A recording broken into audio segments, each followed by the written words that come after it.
Teaching 262. Love each other. 1. My spirit is pleased to contemplate you united in the same desire to approach the Master. Here, before the demonstration of my word, you forget miseries, resentments, envies, and sufferings. 2. You do well to cleanse your heart, because my word must reach it, when you have prepared it as a sanctuary. 3. Humility and simplicity is what should exist in your spiritual worship, so that the material and ostentatious do not distract you from how essential love is for your Father and charity towards your fellow men. When have you come to have those moments of elevation? Your thought has vibrated under the divine thought. 4. Form a united people, fraternal and lover of truth and good practices, who know how to rejoice at the arrival of new brothers, who knows how to welcome them with a smile on his lips, with true charity in his heart, and with a prayer in the spirit. You will give them what you have been accumulating in the time that you have listened to me.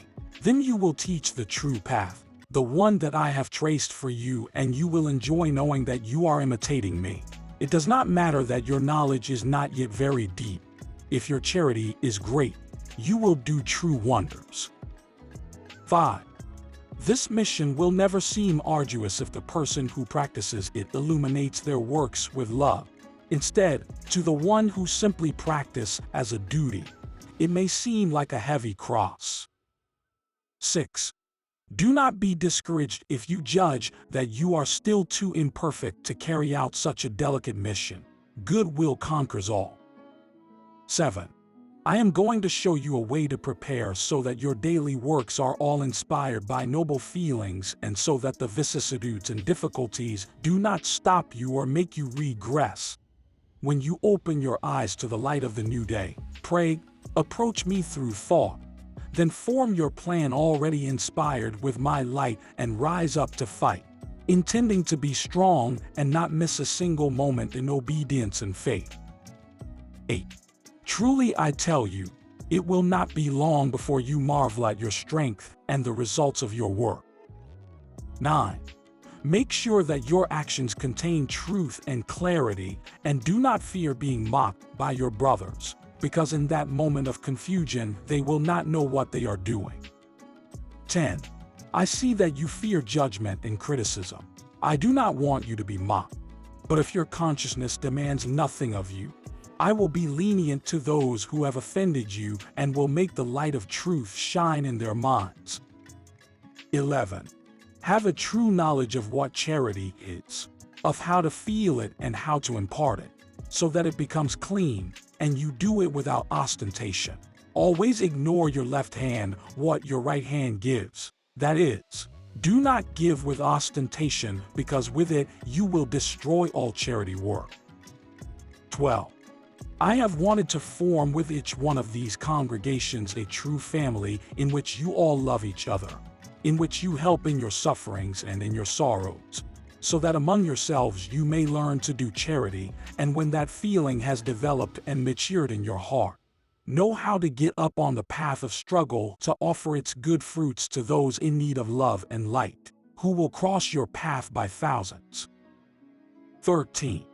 The day will come when you will stop being part of these groups of disciples who now meet to listen to my teaching. But even if you are scattered throughout various parts of the earth, in spirit you will remain united in the fight and in the performance of your position. No one can break those ties of spiritual affinity. 14.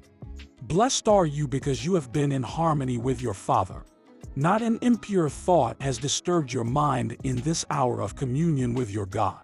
Everything has been harmony, and in it you have heard my word in the bosom of nature, far from any enclosure. 15. Look at the magnificence of what surrounds you.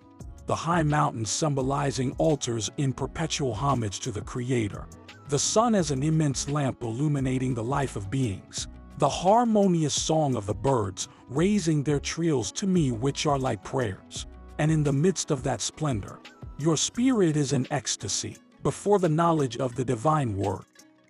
16. My caress is with you, My light is shed in flashes, and at the same time I collect from your heart the offering that you have brought me. 17.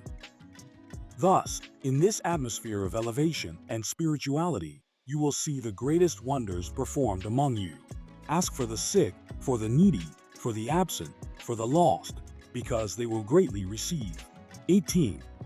Beloved people, in order to present yourselves before your Father, you seek the best offering. You have entered into purification to wash away the faults that your conscience indicates to you, and after repentance for having sinned, you prepare the sanctuary to be in communion with me. 19. Watch and pray. I teach you to be strong in the face of temptation, and you not sin again. Pray for yourself, and for those who do not know how to pray. How long will you need to pray each day? Perhaps long hours to raise your spirit to the Father. No people 5 minutes will do. That short time of love, of surrender to me, is the time you need to offer me your submission and compliance with my provisions in the day you live.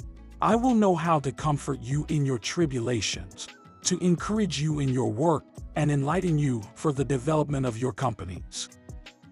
20. Whenever you need a confidant, a kind friend, seek me and deposit in me the pains that are in your heart, and I will advise you the best way, the solution you seek. If your spirit is overwhelmed by sorrows, it is because you have sinned. I will receive you and be benevolent in my judgment. I will fortify your purpose of amendment, and I will give you back your lost strength. 21. Only the practice of my teachings will preserve you in grace and spiritual and corporal health. The experience you collect will be light that you will accumulate in your spirit. 22. My judgment and my law are inexorable, and if you have to pay your debts at this time, do it with love, patiently, and when you find yourself tired, I will hold your cross, so that you will gain new strength to continue fighting. 23. If you know that your destiny is written, that only trials polish the heart and bend the flesh, why do you rebel? 24. Your spirit has been endowed with great strength, and the tests that I send you are not greater than the power and energy that you have. They are beneficial. They help you to earn merit and save you. 25. My Father's Spirit suffers as I contemplate the pain of humanity. I have not punished her. My laws of love and justice, put into practice, bring only good fortune and peace. 26. Because of man, the elements of destruction have been unleashed. War has sown its seed in all hearts. How much pain humanity has felt. How much desolation, misery, orphanhood, and mourning has he left in his wake. Do you think that the spirit of those who have fallen in the conflict has perished, or that part of life has ceased to exist, of eternity that dwells in man? 27. No, people. The spirit survives war and death. That part of my own spirit has risen from the fields of pain and searched my way for a new horizon, to continue living, developing, and evolving. 28.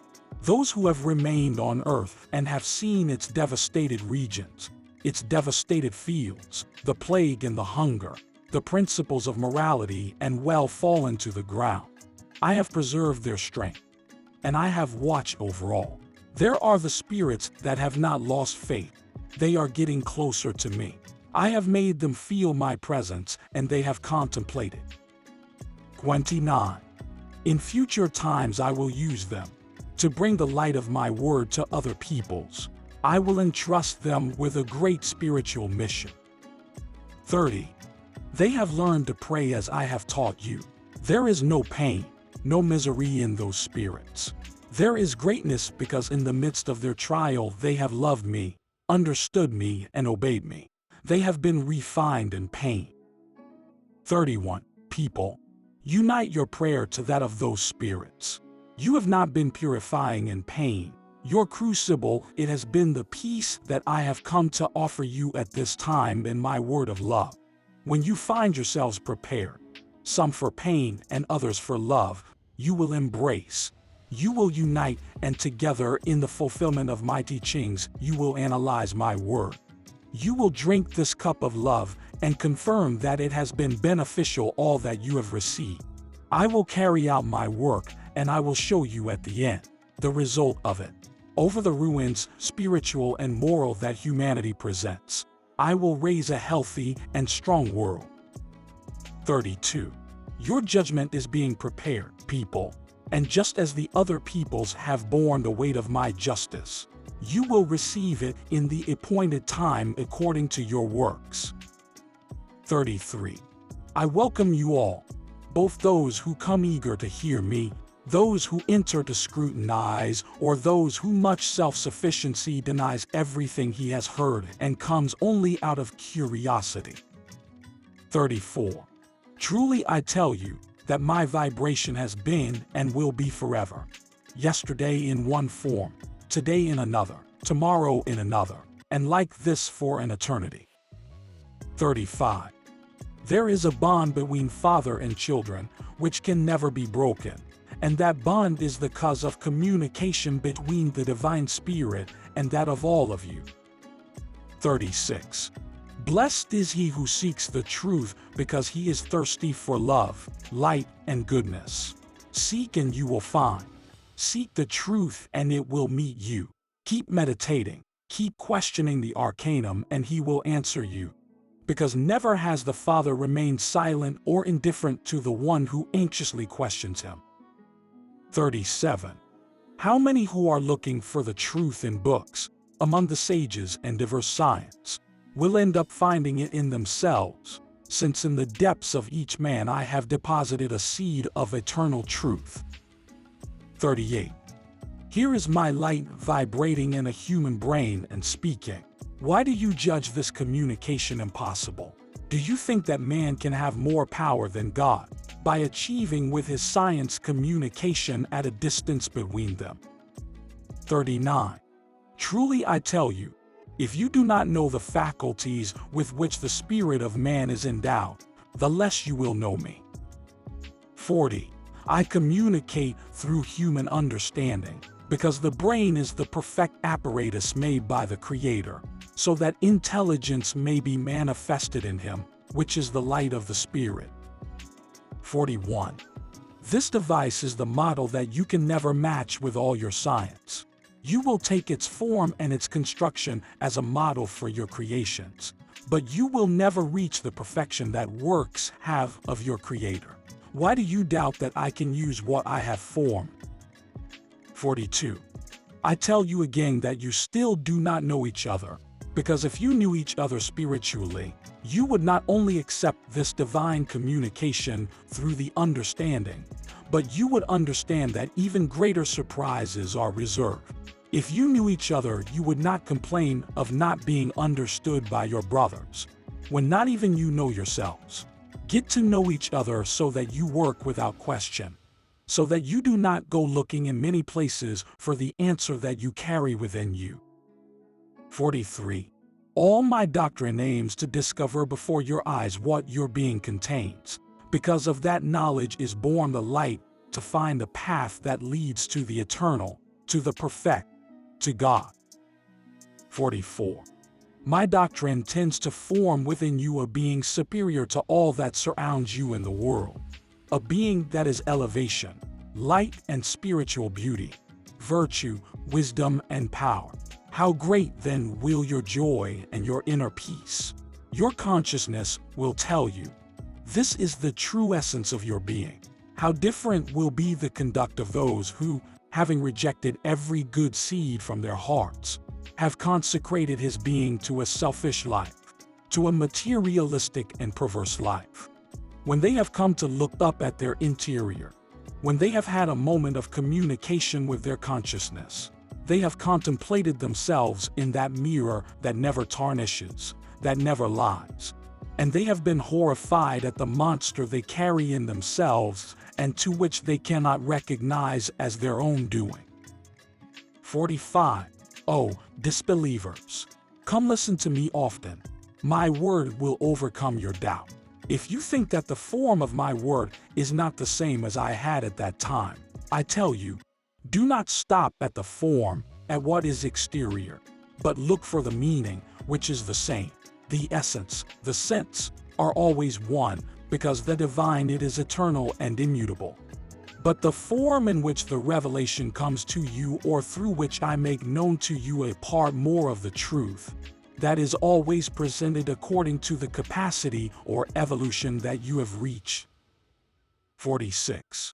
A large part of my teaching has been aimed at meeting each other, getting to know each other, so that you stop having to fall on the road and stop crying out for mercy when you feel lost or miserable. 47. Why cry carrying so many riches and hidden treasures in your being? This is one of the purposes of your life that you have long forgotten. You must know each other to discover everything that the Spirit keeps. 48. Question, scrutinize, deepen yourselves, and the more you penetrate into your being, the greater treasures and surprises you will find. 49. Crowds, come with me, I come to save you. When your world tires you, when they ignore you, your brothers, when yours do not understand you, come to me and I will come out to meet you. I will prove that I was not ignorant of what was happening to you. 50. Come so that I may resurrect you to true life and remind you that you have been created to give. But as long as you do not know what you carry in you, it will be impossible for you to give to those who need it. 51. See how everything around you fulfills the mission of giving. The elements, the stars, beings, plants, flowers, and birds, everything from the largest to the imperceptible, have the gift and the destiny of giving. Why do you make an exception for yourselves, being those most endowed with divine grace and love? 52. How much you will have to grow in wisdom, in love, in virtue and power, so that you may be light on the path of your little brothers. What a lofty and beautiful destiny I have brought you. 53. Feel my peace and take it to the depths of your heart. Don't let anyone take my peace from you. It is a treasure, the greatest that man can possess. 54. The power and science have not been able to give you peace. However, I tell you, do not despair if you do not find it, because it will not be long before you understand that peace is truly in men of good will to love, to serve, and to obey the laws dictated by God. 55. Hear my doctrine that comes to teach you the most practical, easy, and simple way to comply with the law. Understand that your God, His works and life are easy and simple. Your ignorance and your smallness are those that you make complicated what is simple, and mysterious what is plain. 56. God is not complicated, mysterious, or confused in His creation, because the perfect is simple. Instead, the creatures in their different scales, the more imperfect, the more complicated. 57. Try to know me, to penetrate into the sense of the spiritual until you can have a true idea of your Father, even if your knowledge of me is small, but may it be correct. 58. Having a real idea of my existence, my essence, my power, and my justice, you will be able, when the moment comes, bring to your brothers a true idea of what I am. 59. You will see how the God that men have seen as distant, inaccessible, mysterious, and incomprehensible, it will disappear so that in its place arises the true God, whose heart is eternally open for your children, present everywhere and at all times. 60. When you truly know me, because even your concept is more human than spiritual and your little faith, you will love me more deeply than now. When you love me more perfectly, you will be tirelessly carrying the light wherever you find darkness. Your pity will be sincere towards all those who do not know the true Father. For those who believe they love me and know me in truth, do not know me, they don't really love me purely. 61. In the second air I like to cross the countryside, in which the farmers, seeing me pass by, came to me, meeting, and with their hearts they spoke to me. My spirit enjoyed contemplating them pure and simple. It penetrated into homes, sometimes at the moment when parents with their little ones sat at the table. Hearing my call, they came to me, joyful, inviting me to eat with them. They opened their hearts to ask me for some grace. I blessed everyone, and meeting with my disciples told them, "These families are an image of the kingdom of heaven, and these homes are like sanctuaries."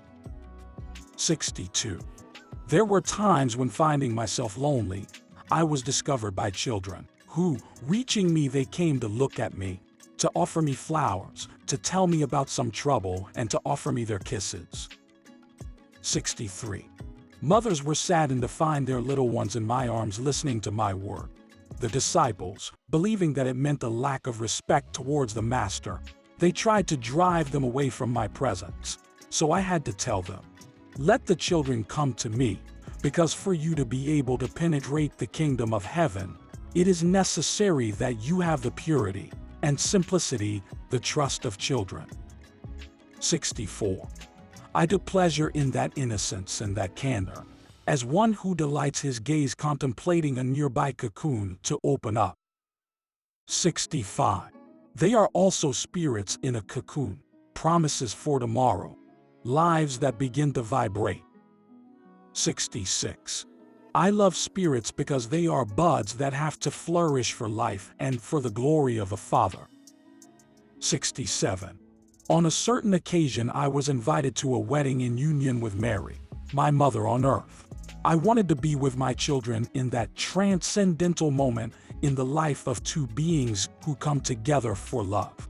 I wanted to contemplate the joy of those hearts and coexist with them and their party, giving you to understand with that none of your healthy joys is indifferent to me, and that my presence cannot be absent in any of the important or transcendental moments of your life. And also Mary, your sweet mother and intercessor, gave proof of what his mission is for this humanity. By asking Jesus to, making use of his power, he increased the wine of the party that for moments was scarce. I granted that prodigy for that blessed intercession, for that heart of a woman, whose faith in my power and intuition to ask are a perfect example before you. 68. Let me mention even briefly those passages, but do not say that it is essential that I return to the world, because I will have to tell you that everything that I lived and spoke was written and is present in your consciousness. On the other hand, you must recognize that this life, wonderful in all its phases, is a deep and infinite book that speaks to you eternally of me. 69. Observe her, feel her, and you will find in her the Master, the Father, and the Judge. You will hear the voice that from here speaks to you of another higher life, brighter and perfect. 70. Disciples. I have come to raise you up from the dust of the earth, where you lay defeated by pain, to a life of hope and of realities. I have made you feel my strength in your trials. I have taught you not to doubt, not to despair even in the greatest bitterness. 71. Today you know that the chalice of bitterness is being drunk by all humanity, that you are not the only ones who suffer or the only ones who cry or those who with greater intensity rush the pain, for which you thank me and put your thoughts in the heart of your brothers, forgetting a little about yours. 72. All of you have a wound in your heart. Who is like me to penetrate inside you? I know of your bitterness, your sadness and discouragement before so much injustice and ingratitude that exists in your world.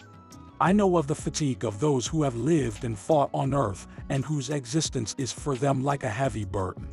I know of the emptiness of those who are left alone in this life.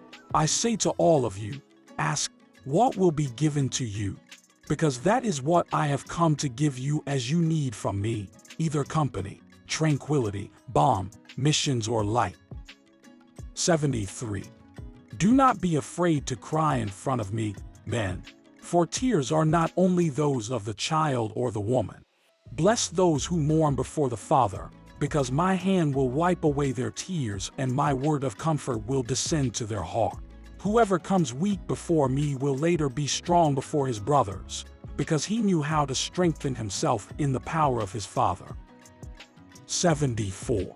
Know that I am not concrete to feel your afflictions, but that I come to remedy them. But besides knowing this, it is necessary that you have love and faith in my law, that you know how to ask and pray, and that you have patience in the tests. My peace be with you.